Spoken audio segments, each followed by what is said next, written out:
ఈరోజు దేవుని వాగ్దానం 119వ కీర్తన 56వ చరణం. నీ ఉపదేశమును అనుసరించి నడుచుకొనుచున్నాను, ఇదే నాకు వరముగా దయచేయబడి ఉన్నది.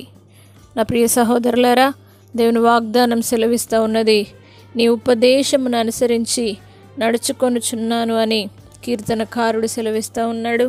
ఇదే నాకు వరముగా దయచేయబడి ఉన్నది అని దేవుని వాగ్దానము మనతో మాట్లాడుతూ ఉన్నది. నా ప్రియ సహోదరులారా, ఈరోజే దేవుని సన్నిధానానికి వచ్చి ఆయన ఉపదేశమును అనుసరించి ఆ ఉపదేశానుసారంగా నడుచుకొనుచు దేవుని వాగ్దానం సెలవిచ్చిన ప్రతి మాటను బట్టి ఆయన వాక్కు ఆయన మందిరంలో నుండి బయలువెలుచున్నప్పుడు దాన్ని వరముగా స్వీకరించి దేవుడు నాకు ఈ వరాన్ని దయచేశాడని ప్రతి ఆదివారం దేవుని సన్నిధిలో విశ్రాంతి దినాన్ని పాటించుటకు పరిగెత్తుకొని రావాలి అని దేవుడు కోరుతూ ఉన్నాడు. దేవుని ఉపదేశమును అనుసరించి నడుచుకోవాలి. విన్న ప్రతి వాక్యాన్ని విడిచిపెట్టకుండా మనం దేవుని సన్నిధిలో ఆ వాక్యానుసారంగా నడుచుకోవాలి అని దేవుడు సెలవిస్తూ ఉన్నాడు.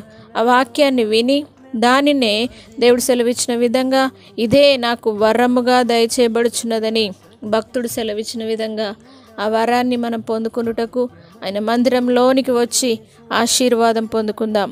ఆయన ఉపదేశాన్ని అంగీకరిద్దాం. ఆయన ఉపదేశానుసారంగా జీవిద్దాం. ఆ హెచ్చరికను తప్పకుండా స్వీకరించి మనల్ని మనం సరిచేసుకున్నప్పుడు అది మనకు వరముగా దేవుడు ఇచ్చాడని తెలుసుకొని మనల్ని మనం సరిచేసుకున్నప్పుడు ఆయన రాకడలో ఎత్తబడతామని దేవుని వాక్యం సెలవిస్తూ ఉన్నది. ఉపదేశమును గ్రహించాలి, ఉపదేశానుసారంగా జీవించాలి. ఆ ఉపదేశం మనల్ని సరి అయిన త్రోవలో నడిపిస్తుంది. కాబట్టి ఆ ఉపదేశం మిమ్మల్ని దీవింపజేసి సరి అయిన మార్గంలో నడిపింపజేసి మీకు వరంగా ఉండునుగాక.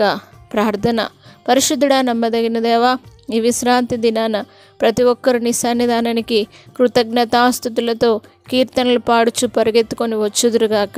అదేవిధముగా దేవా, నీ ఉపదేశమును వినుటకు వచ్చుదురుగాక, నీ ఉపదేశమును అనుసరించుటకు వచ్చుదురుగాక, నీ ఉపదేశమును అనుసరించి నడుచుకొందురుగాక. ఆ ఉపదేశము నాకు వరముగా మీరు దయచేశారని ప్రతి ఒక్కరూ తెలుసుకొందురుగాక.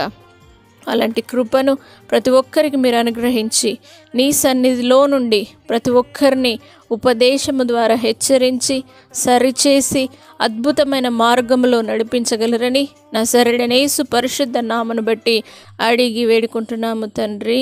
ఆమేన్.